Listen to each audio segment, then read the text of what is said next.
one is going down right now. I have some really special individuals that are here in this place with me. But first off, I feel like I should fill people in just in case you missed season 1.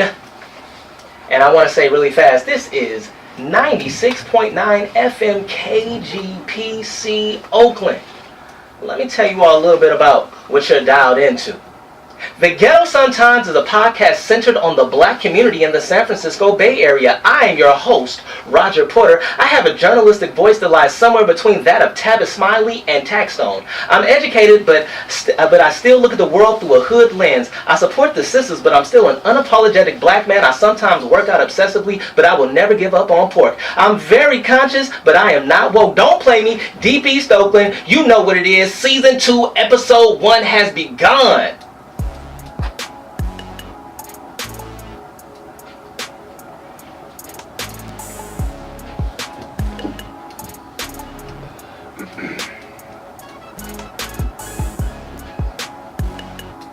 Yep.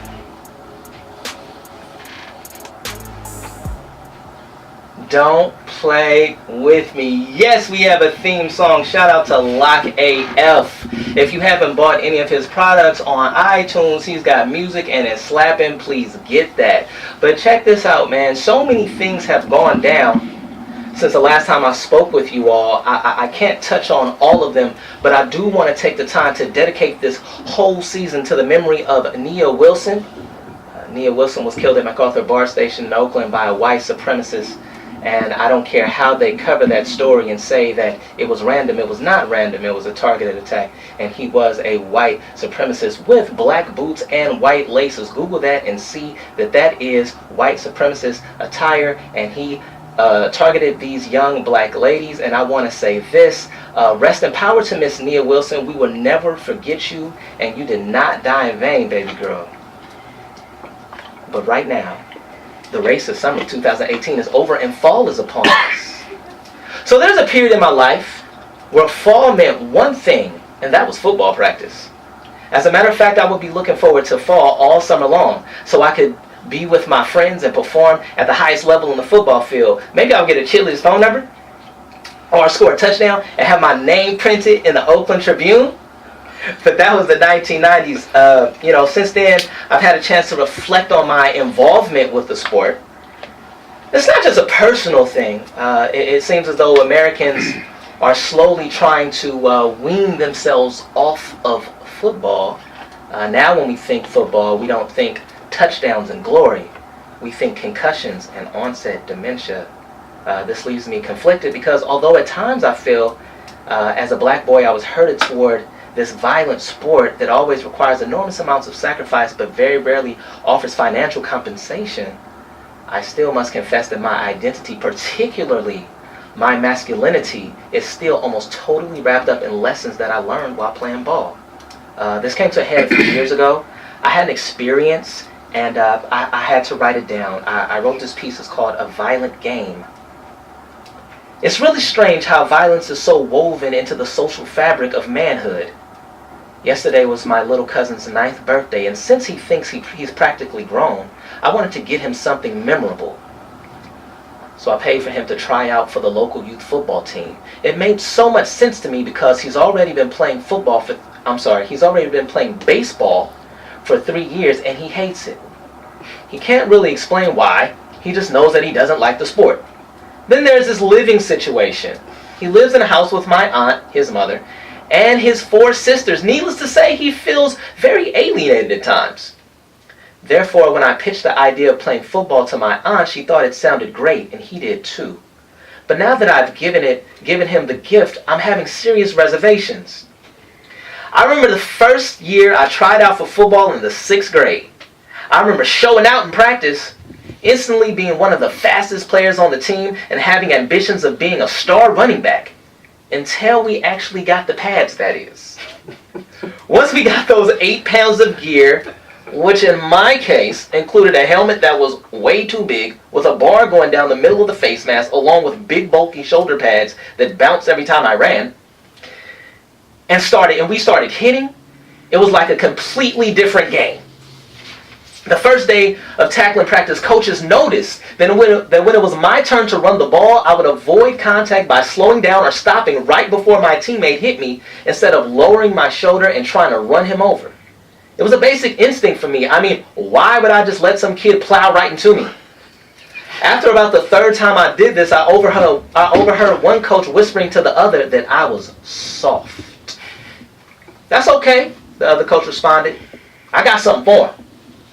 With that, he made all the boys on defense get in a single file line so that the line leader was 5 yards across from me, staring me dead in the eye. He instructed the other players to run at me full speed each time he blew the whistle. Then he instructed me to make each tackle. Before I could fully process my fear, the whistle blew and the ball runner knocked me flat on my back. When I got back to my feet, he blew the whistle again and I was back on my back. "Faster, faster," he screamed before blowing the whistle again. This time I grabbed the runner's jersey, but before I was able to wrestle him down, he blew the whistle again and a player rammed his helmet right into my shoulder, knocking me backwards, but I didn't fall. I grabbed my shoulder in pain and he blew the whistle again. He blew the whistle again and again and again until he felt like I was no longer afraid of contact, that I could tackle, that I was no longer soft.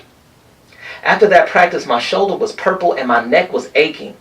I kept at it and eventually became a pretty solid little hitter. I impressed the coaches so much they gave me a spot on the starting defense. In retrospect, I'm still glad that I made the team, but I can't help but to think that on that first day of hitting, I lost something I have never gotten back. Now I'm stuck wondering whether or not it's the best decision for my little cousin to lose the same thing at an even younger age. Hey, check this out, man. I brought two solid stand-up former college football players with degrees to discuss the issue of football and masculinity. This individual sitting to the far right of me was an all OAL player, all Alameda County offense and defense, cream of the crop, which is the top 20 high school prospects in the Bay Area. He was awarded a full scholarship to Columbia, the best newcomer to the Ivy League once he was at Columbia, earned second team All Ivy League his junior year. I'm going to bring in Mr. Jerry Bailey. Hey, how are you, sir? What's going on, man? Yeah, I'm good. Okay. Now this person that is sitting right next to me, I feel like I've been knowing him all my life. He is the greatest athlete to come out of St. Elizabeth High School, not named Dave Stewart. In high school, he was a star running back and safety. He lettered 4 years as a cornerback at UC Davis, where he amassed several interceptions and consistently displayed brilliance at the position. He has been the defensive coordinator for St. Elizabeth's, Berkeley High School, and San Lorenzo. He is currently the defensive backs coach at Piedmont High School. I'm going to bring in my brother, same mama and same daddy, Mr. Ryan Porter. How are you, sir? Hello. Yeah. How are you, man? Yeah, you're I'm good. Embarrassing me, man. Being on the radio, you're embarrassing me. Oh, that sounds way harsher than you intended, I'm sure. Quick little note. He wanted me to be humble. Ryan did. He's a humble guy. He said, "Hey, you don't have to say how many interceptions, man. Just say." I was like, "Nah, bro. I'm gonna blow you up." Now, Jerry Bailey, on the other hand, he said, "Nah, let me do a Google search, man. I want you to get everything right. I want you to get all my accolades." I didn't say that. You know that. I'm a lineman. You know us linemen. We be cool. We okay being in the background. For sure, man. So, man, I wanna ask you, brothers, some questions, man, about football and masculinity and all of that. Y'all ready? Yes, sir. Sure. All right, for sure, man.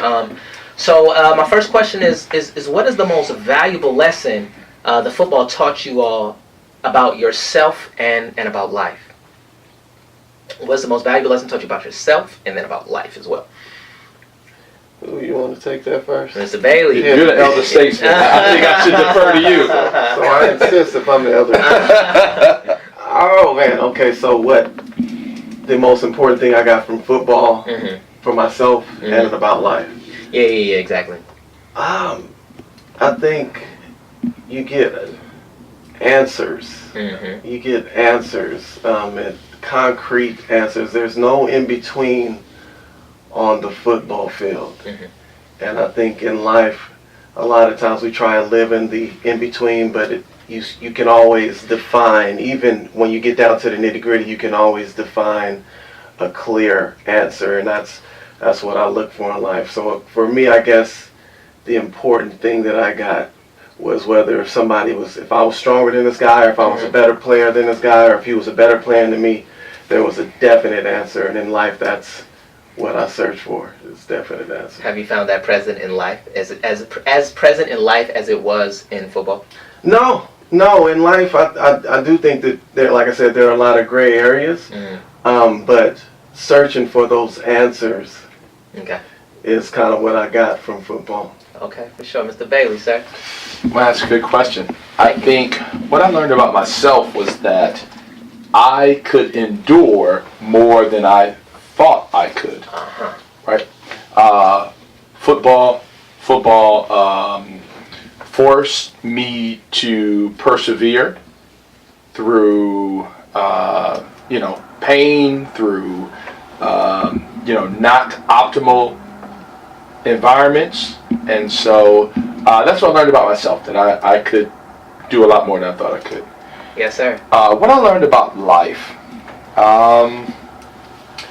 it's that, and I think it's so pervasive in our culture now, is that there's a bunch of people that talk about things they can do, things that they think other people can do. But what football taught me is that talk is nice. But when it really comes down to it, there's only a few people that are going to be able to truly see something to the end and excel in their goals and endeavors. Yes, sir. Okay. All right. Only a few people. So you found that on a football field, if you're talking sooner or later, like your day is going to come when you got to... Not necessarily. There are some people that can talk and play. But most people that do a lot of talking, they ain't do no playing. Okay. But there's some that can do both. Okay, for sure. So, do you guys regret anything about your playing days? That's a good one. Yeah. Let's switch it up, Mr. Bailey. Let's start with you. Yeah. So honestly, and this is tough because football has, helped me to develop so many amazing relationships with men.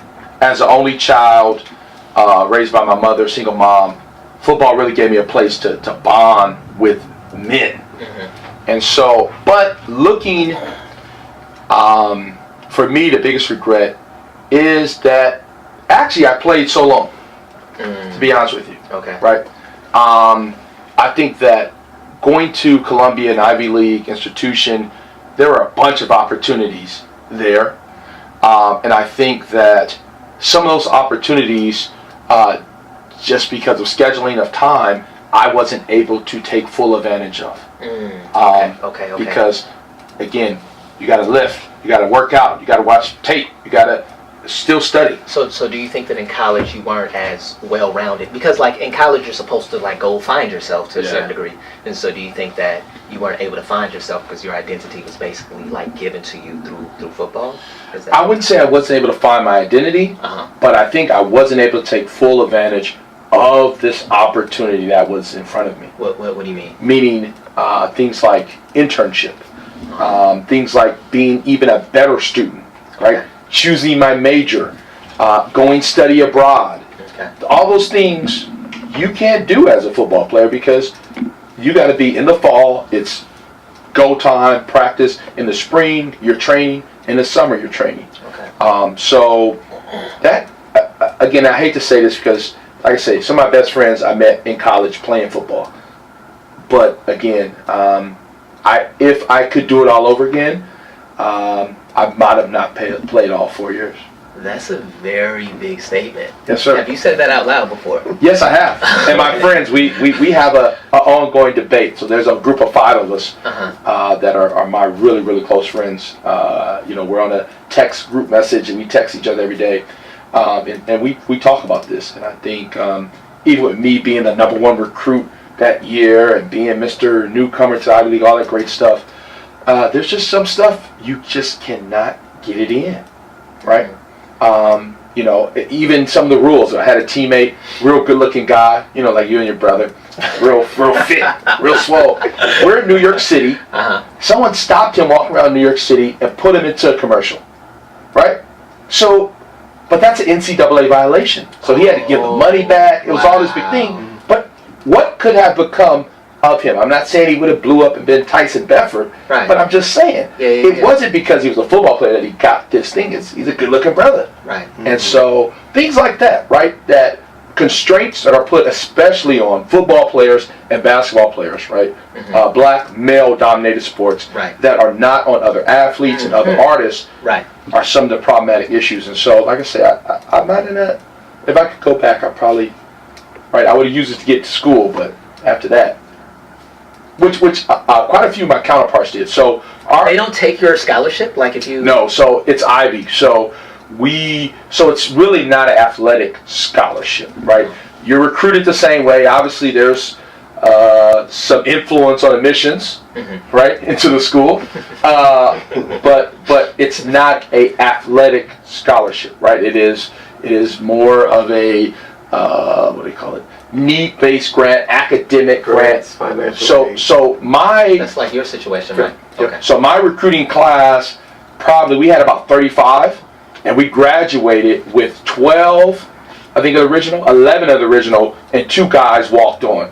So we had 11 of our original that start off at 35. So the rest of those guys, me looking back now, they figured it out. I'm gonna use it to get to school, and then I'm do my little 1 year. I'm out. Right. Okay. Me, again, being taught, hey, this is when you say you're going to commit to this thing, this is what you do. Okay. Okay. And then there's also the idea of trying to get that ultimate goal, which the ultimate goal for me was to get to the pros, right? Yes. True. So you wanted to finish it out and use all of your eligibility to try to attain that goal. I would just piggyback off of his answer and say that, I thought I missed out on cats studying abroad.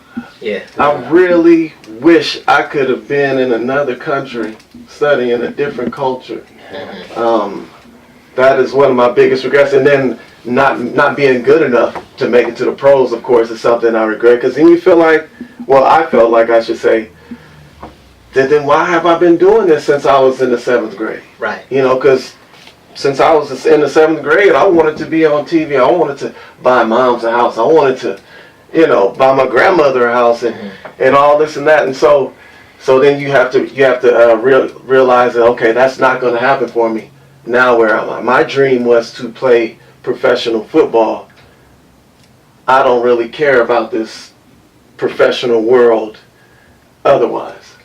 That's kind of where it was. So it took me a lot longer to find my way in the world as far as or my purpose or what I should be doing besides playing football, because it did define me a lot. That's what I wanted to do. Okay. So how hard was it when you realized you could no longer play? How hard was that to do? I mean, it was terrible. It's just like because I say that. Well, first off, let me say, obviously, you guys played at the college level. I stopped playing in the 11th grade, right? I realized once I went from youth football to no weight limit. It's real out here. Yeah. Went to that high school, that prep football, and then up to varsity. But even on junior varsity, I was just like, I'm not putting on weight and I'm not growing any taller. Right. And I realized that it wasn't going to happen to me as soon as I stepped on the JV field. Played varsity 11th grade and didn't play again. But for you guys to get closer to that, and then I want to compare it to some other sports, like hoop, for example. There are leagues and divisions that you can play in. You can go to 24-hour fitness if you're a former basketball player, and they have real intense games, and you can get a sense of that intensity. For football, you'll never put that helmet on again. You'll never put those shoulder pads on again, right? It's a different kind of situation. And I wanted you guys to speak to what was that like transitioning from something that totally defined you into like, okay, that's just done? Like, how did you feel about the process, and how did you deal with that? Well, for me to first of all, I'd have to say that I was envious of you being able to make that choice early. Okay. You know, like, so you at 11th grade, okay, I got to figure out a different plan. This ain't happening for me. So I get out of college, and that my process and was. You know what? We both stopped playing the same year. Yeah. So were you playing for your brother? Were you playing to? I was. Oh well. Wow. Sorry. Listen. So. Asking the whole questions. Watch out! Don't break the rules, man. In a sense, like, it was something always there. Like, all of our uncles played football. Okay. Right, and so it was like something that we had always seen, something we associated with the guys. They all had the trophy. It was totally a rites of passage ceremony. Mm-hmm. What I didn't say in my story was that after I had, gotten the pads and everything, and after I started playing football, I started playing the same year as my cousin, Humphrey Garrett, and who you know. And his father used to videotape us playing football. No, I'm sorry, practicing before we even got the gear. He was so excited. I had never seen him happier about anything in my life. And you talk about rites of passage. After our first practice, no gear, nothing. We're just doing sprints and push-ups. That's it, right? We didn't even know if we made the team. He had a lot of daughters, and my cousin was his only son. And I spent the night over his house. And he had us sit at the table with him, and he bought like some chicken and shrimp and all this stuff, and he had us get the first pick of the food and everything. Wow. And it was just like, you're a man now, right? And so it was very, very serious. Like, and he started telling us things about women and stuff like that. It was just a for real rites of passage ceremony. So it was a big deal. And so my brother he was balling and he was doing his thing. Can I just intervene, or interject? And it goes with women. My mother did similar stuff. I remember coming home from dynamite practice. I don't know if we're supposed to say that, but yeah, dynamite. I played dynamite too. Okay, good. I'll play open dynamite. There you go. So dynamite practice, and they used to kill us out there, right? So you'd be worn out, and part of our chores, we used to always have to take out. The boys took out the trash, but we just had to wash dishes. I shared that with my sister. I had to wash dishes, make lunches, and clean up, all that stuff.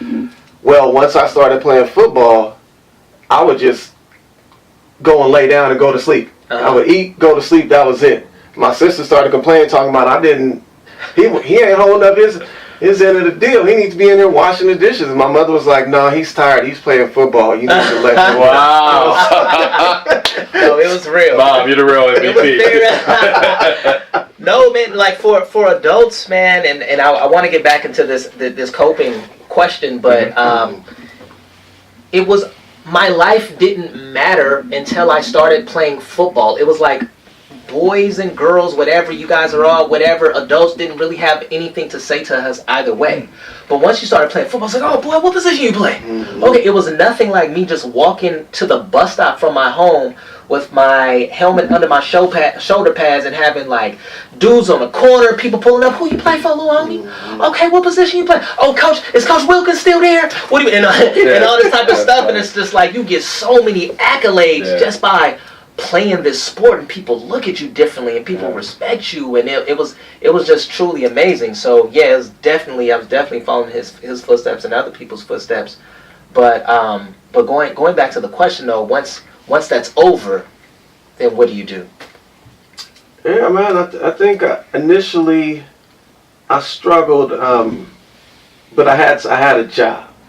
So that was something, I could take care of myself. I moved down to Southern California.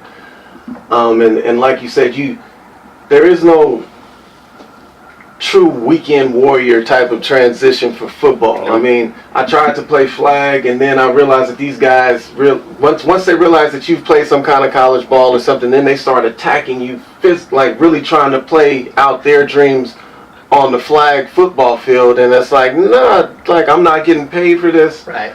No gear, right? Yeah, I need to work. I need to be able to walk when I get to work. So it's like, so you give that up. And so I think I just kind of bounced around. I can't really say it. It's not anything clear cut that made me say, okay, now I don't miss football. But what I can say is that I had something immediately out of school. I'm talking about I graduated one day, had a job set up in management in Southern California, so I was able to occupy my mind that way and then progress. So I didn't go off on one of these little dark spells, but at the same time, it was something. Obviously, I'm coaching now, so there was something I was missing, but at the same time, it's not some kind of clear-cut after-school special type of answer. It was just more. So it's an ongoing thing. Yeah, absolutely. Okay. Absolutely. As far as,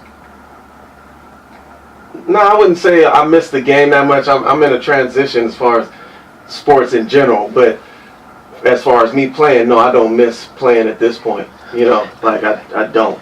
But I do. At that point, it was transitional. It was hard. It was difficult. But I had things to occupy my mind. Okay, Mr. Bailey, how was that transition for you? Well, kind of like Ryan, I think it's kind of like an addict is always an addict, and you're always in recovery. Okay. So there's still a piece of me. I don't know if it's so much missing, but like I said, for me, football was my chance to hang out with men. And do men stuff. Okay. Right? 'Cause I wasn't no Boy Scout or nothing like that. So I still very much miss that. And a part of my adult life has been loneliness when it comes to relationships with men. But that's something else. So when I got done, it's kind of funny because my sophomore year of college, I worked at the NFL league office. I was an intern. Yeah, I was an intern at the NFL league office. I worked in player personnel, so this is where they were given fines. And I was tasked with the summer of taking their hard copies and putting them into electronic version. So I got to see all the stupid stuff that guys would get fined for, and it really left a little sour taste in my mouth. And I was like, okay. What do you mean? How? Why does it leave a sour taste in your mouth? Because that was stupid. What they were doing was what they were doing. Oh, okay. So guys would get fined for your towel is longer. Okay. Your socks are not rolled up. What the NFL was doing is to the players. Okay. Yeah. So it kind of started to skew my view. Okay. Then after my junior year, at that time I was very heavy into the church. I was doing a Bible study on campus, a whole bunch of great stuff. And I was thinking about, okay, maybe I want to go into being a minister. And so I worked for this ministry that was dedicated to athletes, right? And a little bit famous, not for some great stuff, but to the point. So I got to meet all these guys that either were current NFL players or former NFL players. Mm-hmm. And one event, I was kind of again the gopher. So there were this one athlete, his kids. We were kind of taking care of the kids or whatever. And I had a conversation hey, what do you think about your dad? He used to play in the NFL, blah blah. And the kid was like, I'm so happy he doesn't play in the NFL anymore. And I'm like, what do you mean? Why? Right. He's like, because he's home now. Oh, okay. When he was in the NFL, we moved every year, and I didn't get to have friends, and I get to play with my dad. And that really touched me in some way. So by my senior year of college, I kind of knew this is not something I want to do. I don't want to be in that lifestyle because I'm not going to be a guy that's a first round, second round pick. And so the first thing I did when I graduated from college, I took all the money I got for graduation and went abroad. And I went to Guadalajara, Mexico, wow. And I stayed there for about 3.5 months. Okay. Because, again, that was the experience I wanted. Right. So, yeah. And then, so you were able to blow off steam and transition into being... Yeah, and do something different and feel like a regular person. Kind of, sort of. But then I'm in Mexico, and I'm just getting done playing ball, so right. I'm still yoked up and right. tall and big, and they're like, whoa. Who are you? Yeah, and everybody coming up, who do you play for? And, Did you lie? Did you lie to the ladies? I did. Los Raiders, Los No. So what happens in Guadalajara stays in Guadalajara. Too solid. Okay, for sure. So yeah, you guys talk about playing prep ball. Recently Jordan McNair, he was a freshman offensive lineman for the University of Maryland. Yeah. And he collapsed due to extreme exhaustion on May 29th during a practice and died 2 weeks later. Yeah. The final investigation is actually going to be complete, I think they said, by this Saturday. So, his parents are suing the university for $30 million. The head coach has been, he's been put on administrative leave. Yeah. And the New York Times printed, for creating a toxic culture. The New York Times printed, players' masculinity was mocked when they were unable to complete a workout or lift a weight. And one player was belittled after passing out, according to ESPN. Coaches forced one player to overeat to the point of vomiting, the article said, and another, whom the coaches wanted to lose weight, was forced to eat candy bars while watching teammates working out, end quote. My question is, at what point is the line crossed between making a player tough and getting them ready to play versus creating a toxic culture? And do you think that this coach crossed the line? That's a trick question, man. Yeah. There's no right or wrong answer. I just want to know how you feel about it. Yeah, I currently coach, and we don't treat our kids like that. The water makes you weak and all that kind of stuff. Did a coach actually say that to you? That was Remember the Titans or something like that. Oh, okay. I'm sorry. But yeah, man, I feel like all of that is, I guess, wrong. It's a different level. When I was on a college level, they didn't have to make us do that stuff. It was more of a peer thing, and you actually knew. And I guess I came from a toxic culture from football, from when I started football, what we're calling toxic now. So it was something that I was used to, and now... Could you speak to that a little bit, the toxic football culture that you came from and what made it toxic? Well, I felt like it wasn't toxic to me. It was all I knew. Like for instance, now your story about the tackling practice, getting used to physicality and stuff like that. When I played Dynamites, our first day with the pads, you had to stand. The kid that was getting tackled had to stand up with his arms outstretched out to each side, and the other kid was 5 yards away. He ran as fast as he can and just ran through that guy to the ground. Boom. And there were some kids who had the response of getting upset, not wanting to do it, so on and so forth. I was the kid that was like, okay, you hit me now, I can't wait. Now it's my turn. You know what I'm saying? Now I get to do something, run through you. Right. And I was happy with that. I felt like, okay, I went through it, I made it to the other side, and now I get to go forward. Mm-hmm. And so that was kind of how I took those kind of lessons. I didn't take them as toxic. I took them as them trying to make us better. Did you associate that with trying to make you a man? Yeah. I thought football was a very physical sport, a manly sport. Mm-hmm. Just everything of being sore through the week because you just hit somebody or somebody hit you. All of that stuff was all wrapped into it, and then you get the basketball players that it's the little hoop. I shouldn't laugh, but hoop versus basketball where they get the faces are seen, and they always had their socks perfect, and they was pretty, and this and that and the other. It was a lot of stuff going on. I guess a lot of toxic stuff that I need to deal with, but I didn't at the time. I didn't see it as toxic. Now when we coach, kids get water whenever they want. We don't try and kill kids. If they need to go and see a trainer, they see the trainer, mm-hmm. and that's just how it is. Mm-hmm. So but go ahead. So are you saying that the line? I said, at what point do you cross the line?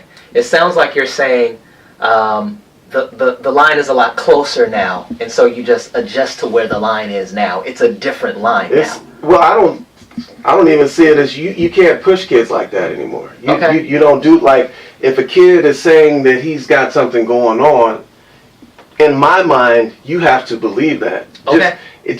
Not even for him being a man or not being a man, but even as simple as liability issues. Okay. You know, you have to just, okay, stop. You need to go and get this checked out, so on and so forth. Okay. You know, Mr. Bailey, you want to get in on this? What's going on, man? So I kind of disagree. I think that I don't know all the specifics of the Maryland case, but it seems like when you are just totally humiliating someone, that's not about football. Like I've been in all kind of, football, right, organizations. I've never had a coach tell me to eat a candy bar and watch somebody work out. Right. Like, what the hell did that get?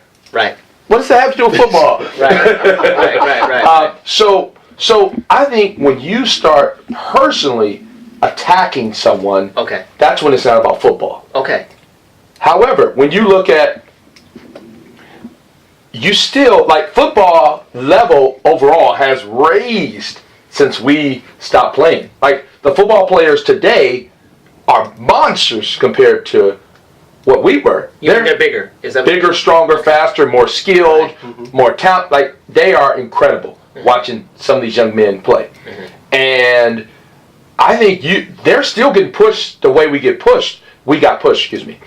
But it's just, this situation, I think, was just out of bounds, not just from a football thing, but out of bounds. And again, I would say, I don't see, at least my experience with football, as a toxic experience. Okay. And for many people, many of the young men that I was with, I think it helped us in many ways mature, develop, grow, learn how to work with people you don't necessarily like, learn how to follow instructions. A whole bunch of slew of great skills were gotten from football. So I can't call football toxic, really. I can't call it toxic. I can't call the environment toxic, from my experience. Because I mean, it's such a subjective thing. Like the thing with the food and everything, like it just seems weird. Like, that's why are over you? the top. Yeah, I mean, it's a strange thing. But when you apply toxic, like how people use the term toxic masculinity to define like an overly aggressive man or a man that is prone to violence, or and so I think when you take that outside of a civilian society, like you shouldn't be toxically masculine if you work in a cubicle, but like as far as football, I feel like the term toxic can be applied to any program if you apply it in the right way. Like this is extreme, but when they use the word toxic, I think they're trying to tie into the idea of toxic masculinity. And I thought that was, I don't know, I thought it was really interesting how they did that. But I wanted to talk about some NFL stuff, and I have to get you guys' opinion on this, right? Okay. Because the NFL is going through a lot of changes to make the game safer. This includes concussion. What you laughing at, man? Go ahead. This includes concussion protocol, no hits on a defenseless player, and even considered taking out the opening kickoff. Meanwhile, the most violent sport in the world, the UFC, was sold by CEO Dana White in 2017 for $4 billion. My question is, do Americans really care how violent the NFL is? And are these changes indicative of America becoming a less violent place? Right? Let's start with the first half. So, do Americans, do the general fan base, people, the consumers, the people that watch football, do they want for football to be safer? Like, do they care about athletes and concussions? And do you think that the general public cares? Moms and dads do. Okay.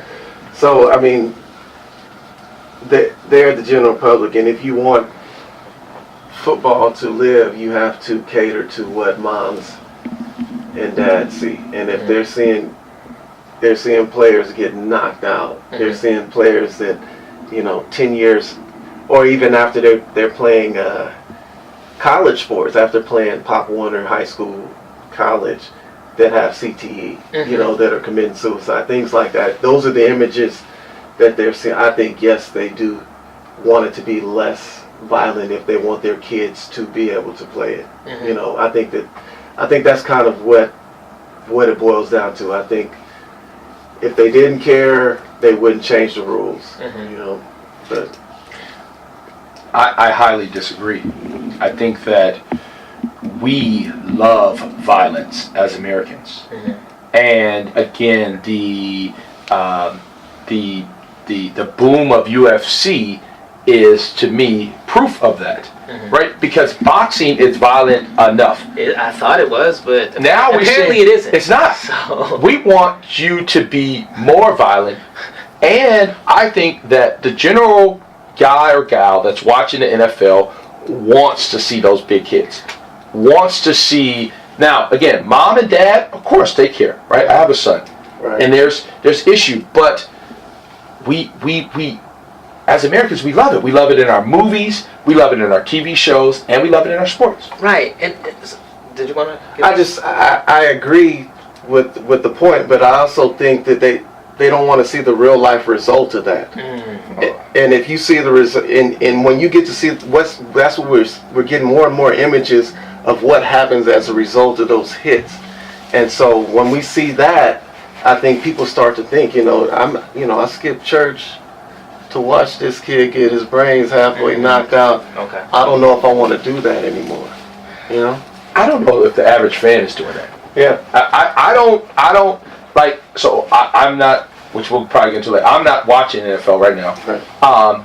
But when I talk to people who are, they're not saying, "Oh, well, I'm concerned about these guys." There's either scoring touchdowns and who got hit, right? Those things they're talking about. Fantasy, right? Yeah.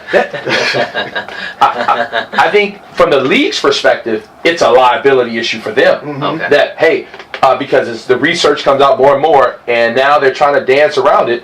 But if scientists, which I think they obviously will, link CTE to this football thing, man, that's going to cost the NFL a lot of money. Right. So I don't think even the NFL owners want it to be less violent. I think their pockets, they're trying to protect their pockets, in my opinion. Right.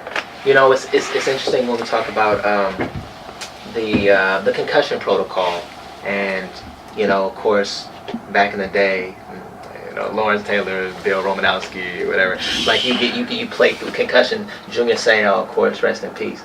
Yeah. And so you get a concussion, and that's just like part of the game. You play through it, right? Like you're a sissy if you ask to get taken out due to a concussion. And so, I think the second part of the question is, does this mean that America is becoming, I guess, more civil or less violent? And I think they're trying to put it forth in such a way that we're saying, okay, we don't relish violence like this because we have protocol and there's no shame in that, and the players know that, and if they start like blinking funny, they go through the protocol, they don't play the next week, they don't play until they're healthy. But then there's this primal thing in us that I saw on display in last week's, you didn't see it because you're not watching the NFL, but Aaron Rodgers he overcame, I don't know, it's like a 21-point deficit in the fourth quarter. He did something spectacular, but he hurt himself. He hurt his leg, carted off the field, came back, couldn't put any weight on his left leg, and threw a few touchdowns, putting no weight on the left leg, right? And so after the game, of course, he's the player of the game, and he says that he went back there and he said to the doctor, he said, "Hey, look, man, I'm going back in." And then he says, "Okay, right, Aaron, when are you next week?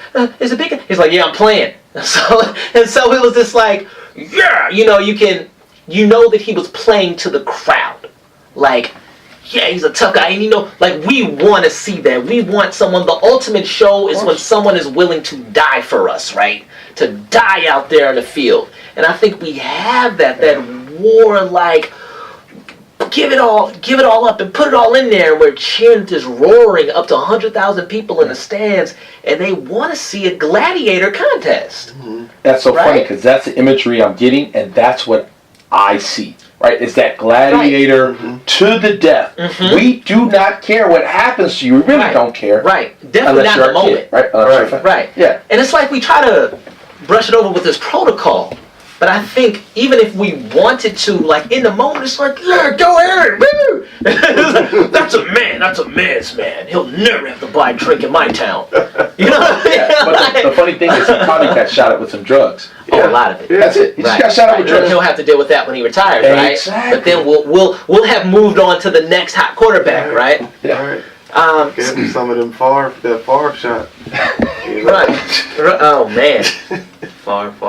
Yeah. It's a whole nother story. Probably like 22 years or something. Yeah. I think he might come back next week. I think the Raiders was looking at. Hopefully. Nah. So look, man. We brought it up, man. How do you feel about the NFL boycott? There's supposed to be an NFL boycott by African Americans in solidarity with Kaepernick. And how do you feel about that? Are you participating? Why or why not? Let's start with you, sir. I'm definitely participating. Okay. Right? Because, again, as we talked about, these men and everyone, they're making these big salaries and blah, blah. But so many of these men are altered in some way, either physically or mentally, for the rest of their life for playing football. Right? And the fact that Kaepernick peaceful protests, right? It wasn't about, he hurting the flag, he talked to veterans, he did everything the right way. He wasn't standing up with his fist out, anything like that. And the fact that this guy doesn't have a job. So you're saying out of 32 teams, 3 quarterbacks, right? The starter, the backup, and then backup to the backup. He's not the best 90 quarterbacks in the country. He can't be one of the best 90 quarterbacks. Get out of here. So for me, also Eric Reed, his teammate. So for me, I am, and this I did last season as well. That's even more bizarre to me that Eric Reed doesn't have a job. That's even more bizarre. But I'm sorry. Go ahead. No. Go ahead. So again, it speaks to the lack of diversity with NFL ownership, right? I don't think there's any team that's majority ownership of color. There's a few teams that have. There's one team that has an Indian. I want to say an Indian owner in the NFL. Yeah. I think Houston might have some minority owners, minority investors.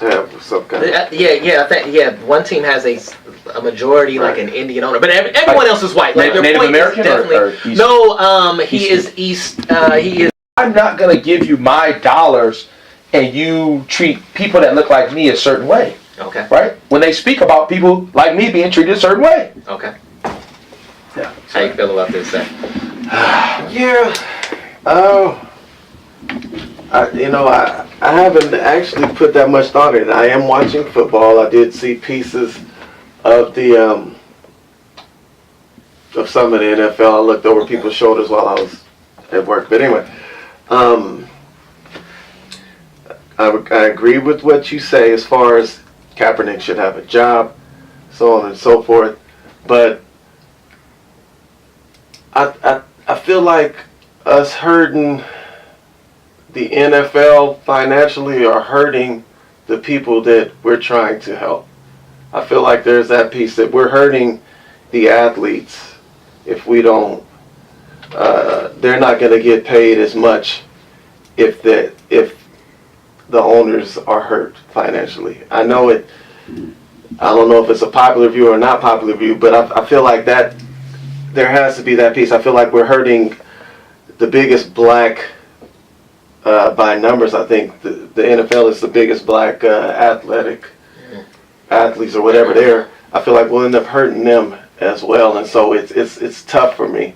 But as far as actually seeing the NFL, I'm interested. I'm a Niner fan, but at the same time, it's not something that's calling me every Sunday. I don't have to watch it. So it's like I don't know if I feel as strongly about boycotting it or not boycotting it. But I do feel like if we take our money away, it's going to hurt those black athletes that we're trying to support. Okay. Did you want to say something? I want to ask something. So, and I respect but athletes their compensation is not tied to viewership, ticket sales, paraphernalia sales. Their compensation is tied to what they do on the field, to my knowledge. Okay.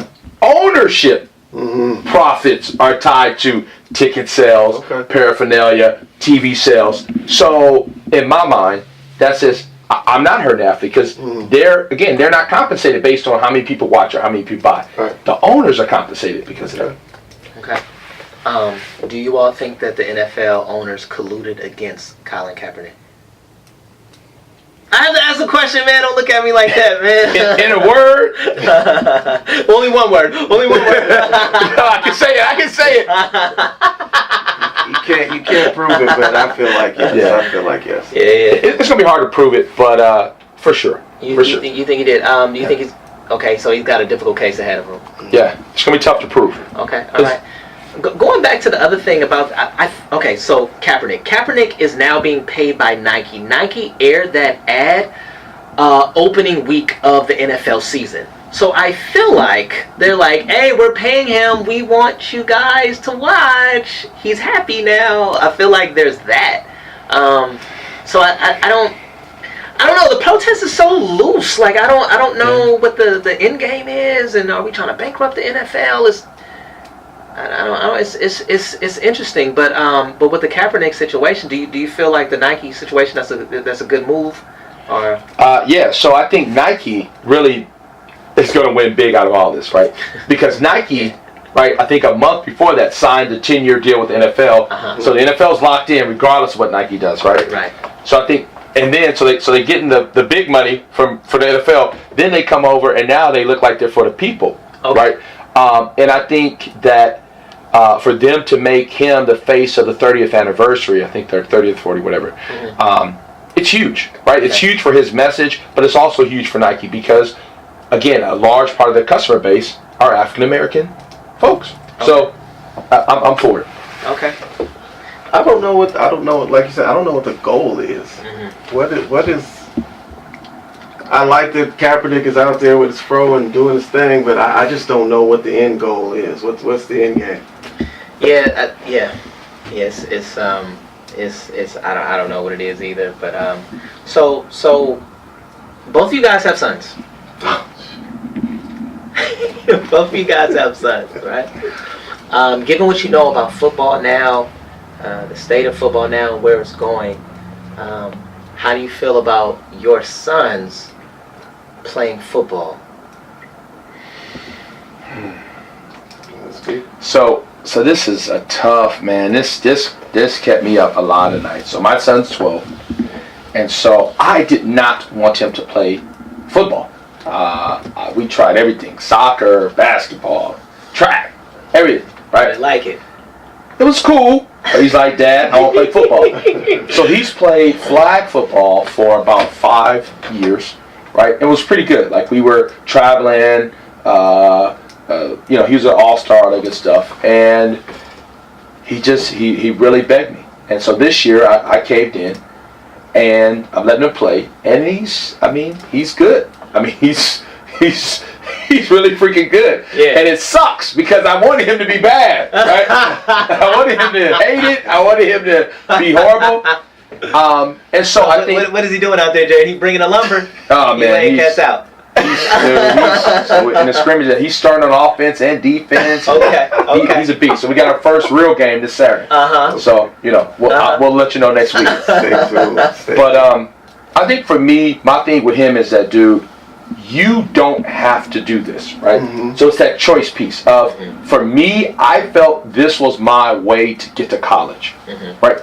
You're in a different situation than I was in. So you could do this. You can have fun at it. If you're gonna do it, of course, your dad. I'm gonna want you to do it the right way. But this is something you don't have to do. So if you just play 1 year, cool.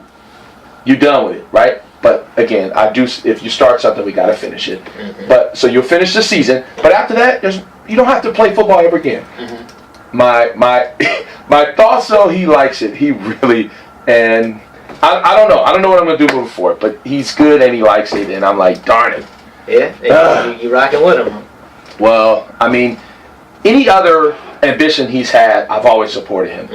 And as much as I didn't want this, it's like, all right, son. Well, for 5 years he's been begging me, so you got to give him a shot, right? And he's a pretty nice sized kid. He's How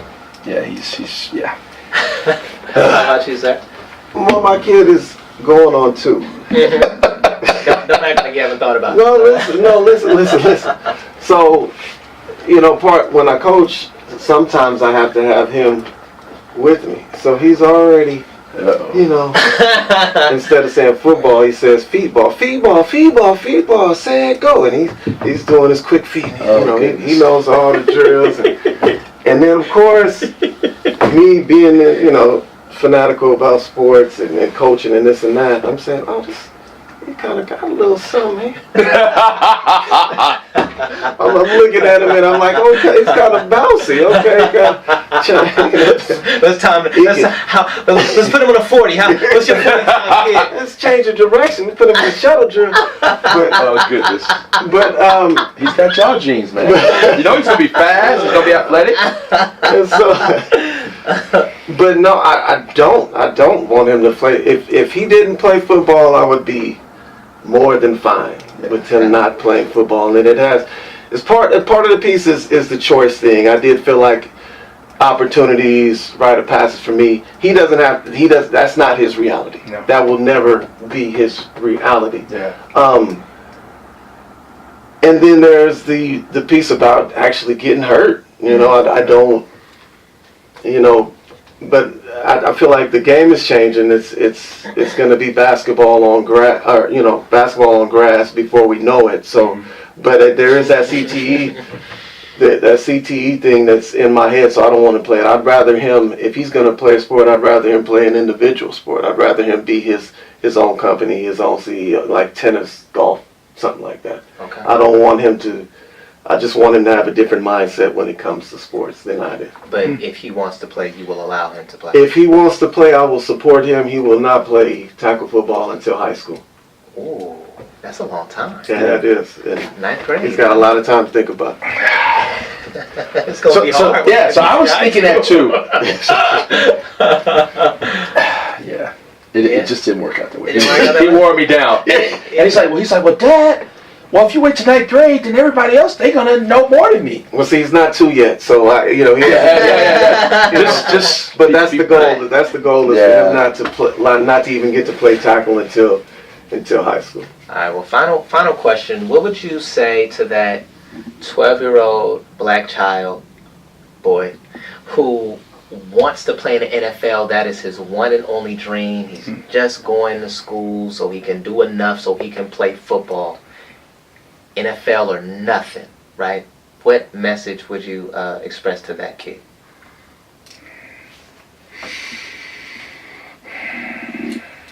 I don't know. Yeah. So I would say, I would talk to him about doing some research, right?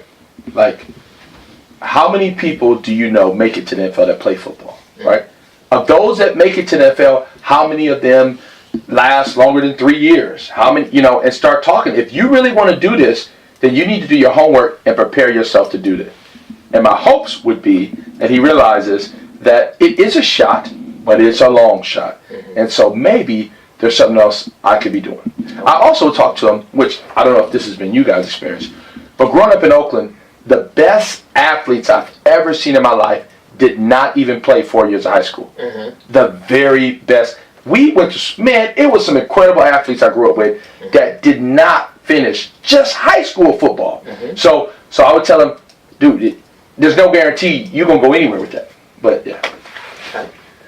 Yeah, I mean, I would tell them it's a dying sport, man. I say football is a dying sport. I feel like it's, unless they change into another sport, which when I say basketball on grass, when it looks completely different than the sport that they even play today, it's not going to exist. So I feel like it's either going to be like something, if they keep it the same, it's going to be like boxing, where it's going to be people that are really, really into it. A niche sport. A niche sport, yeah. They watch it, or I feel like it's just going to be a different sport. So I would try and convince him to think of other avenues, but if he's really down on getting it and I can help him to attain his goals, I'm actually going to I'll try and do what I can to help him do my, to get to where he wants to be, because I'm not going to kill his dream, but I would definitely like to say that you need to think about something else besides football, bro. All right, so there you have it. Two of my most favorite former athletes, Mr. Jerry Bailey and Ryan Porter. That is the Ghettosun Times. Is so glad to be back. Season 2, episode 1. We're gonna be back in 2 more weeks, y'all. Appreciate it, man. We out.